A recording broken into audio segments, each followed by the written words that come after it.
Hello my dear friend, don't get surprised with my costume or the decoration today. Well, actually I am in the middle of recording another program for my another channel which I'm teaching some economy recipes. After 1 month buying Sony A6700, I am here to share my experience with you with this camera.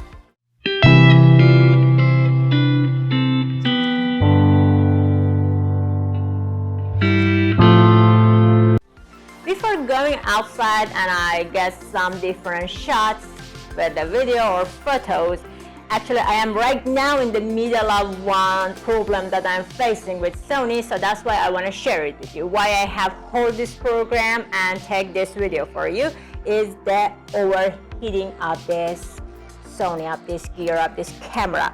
Well, every 15 minutes or maximum 20 minutes I have to turn it off. So while I am preparing, for example, my dish, or I am preparing the ingredients, I'm cooking, suddenly after 15 minutes I have to stop, I have to turn it off because I'm using it as my main camera, and wait for 2-3 minutes and let it to be cool down. Otherwise it will be overheated and it doesn't work. So that's why right now I am in the middle of my program and I have to wait for it. That's one of the issues that you have to consider it, and that's my main problem.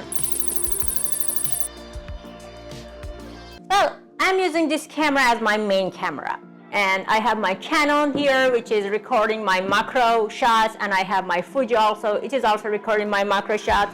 And because of using this as my main camera, I have to use all 4K to record it with a very high quality videos for me. But transferring from this camera, these shots that I got into the PC take a lot of time, and that's another issue with this. And because it has only one SD card place, that's another big difficulty. So if you are also like me, having a kind of a program that you need to have your main camera recording your videos for example, at least 20 minutes, 30 minutes, or 1 hour, I don't know, then I don't recommend it, because as I told you, there are 3 different main big issues that I'm facing with it. Overheating after 15 minutes or maximum 20 minutes, having one SD card which is not enough if you want to have high quality videos in all 4K mode, and transferring this data to the PC, which takes a lot of time for editing. Well, let's not to talk about all the negative issues about this camera. I am also happy with some other concept with it. But let me finish this program, recording my other program with it, and then I want to go out and show you the other advantages of this camera outside with the other maybe costume. So wait for it for the next shots.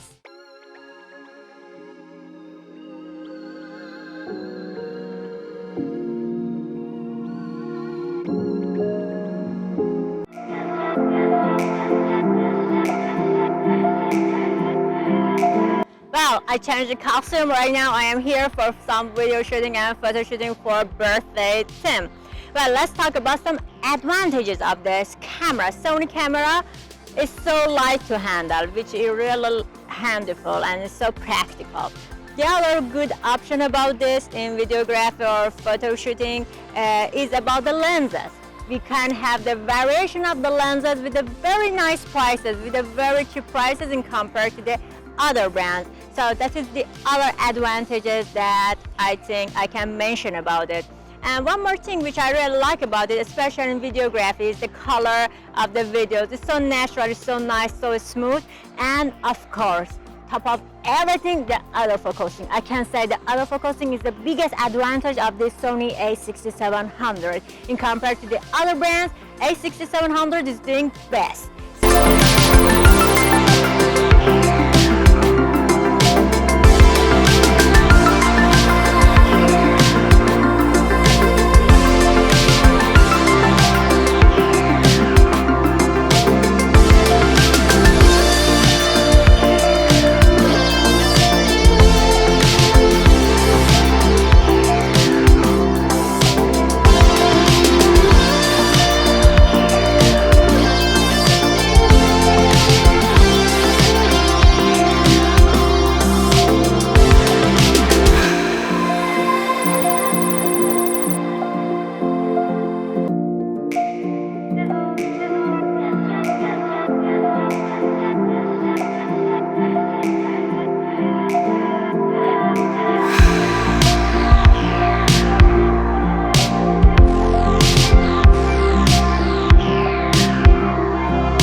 wrap it up, I go to the studio. I'm gonna show you some shots and videos which I took with this Sony A6700, and also I tried it with my Canon R5 and with my lens 85mm, which is the package of almost $6,000 with this set, and we're gonna see how it is working in videography and photo shooting. So let's go back to the studio and see the result together.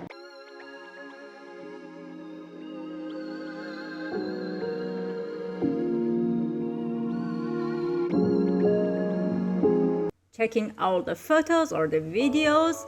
So we are here back to the studio to get a conclusion. My advice for a user after 1 month, user of Sony A6700, this camera is good, can be a good help, but not in a very professional way. If you are using or you want to buy this camera for your project, which is so professional maybe, I suggest you to use it as a backup camera maybe, because it gets overheated and every 15 minutes or 20 minutes you have to turn it off, wait, or just give a break to it every 15 minutes. And so that's why it's a little bit difficult for you to use it as a main camera for your professional job or project. And at the same time, you have to always have one extra SD card with you, because it has only one SD card and it's not gonna be enough for you. Life battery is not bad, but maybe having one extra battery also is good. Well, in order to give you some other features in photography, I'm gonna also show you right now some shots which I took with Sony, and also I use my Canon R5 and lens 85mm, just to give you some idea about the photo shooting color and light process.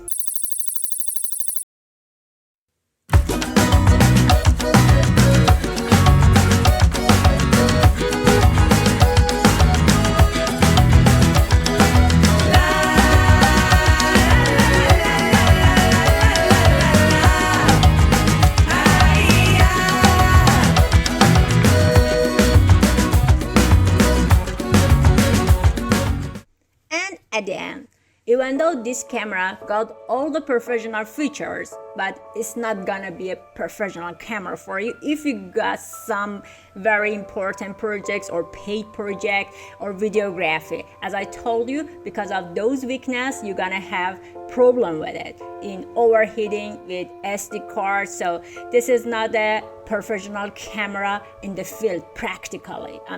So if you are looking for some projects, to do some projects professionally, I suggest you maybe go for FX3 camera instead of Sony A6700. But if you are just focusing on some photography, if you are a blogger, something like this, or you want to use it for Instagram, that's gonna be okay for you with this budget, because it's very cheap, and so with this budget can work in photography. I hope this video was helpful for you, and I'd like you to subscribe to my channel and encourage me for more videos or reviews. Until my next video, see you later.